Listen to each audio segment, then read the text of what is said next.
আসসালামু আলাইকুম। আজকে আমি ফ্রাইড রাইস রান্না করব।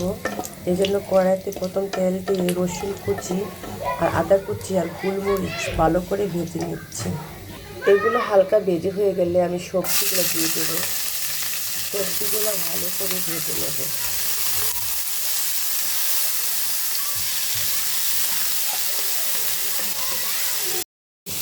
সবজিগুলো হালকা ভেজে হয়ে গেল।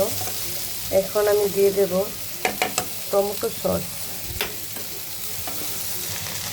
তারপর দিয়ে দেব পরিমাণ মতন সয়া সস।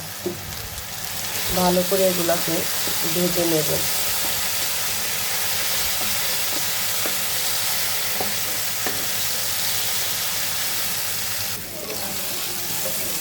এখন আমি দিয়ে দেব সিদ্ধ করা সেই রাইসগুলো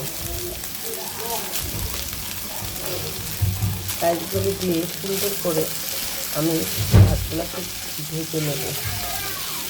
মশলা দেখেন কত সুন্দর হয়েছে।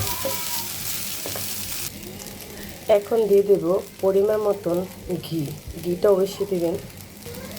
ঘিটা দিয়ে আমি ভালো করে নেড়ে নিচ্ছি। দেখেন ভাতগুলো কত সুন্দর হয়েছে। এখন দিয়ে দেবো সেই ভেজে রাখা ডিমটা আপনারা অবশ্যই দিবেন। ডিমটা দিয়ে দেখতে সুন্দর লাগে। এখন আমার ভাতটা পুরোপুরি রেডি।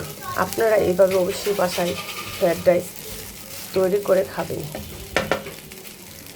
দেখেন মাশাআল্লাহ কত সুন্দর হয়েছে।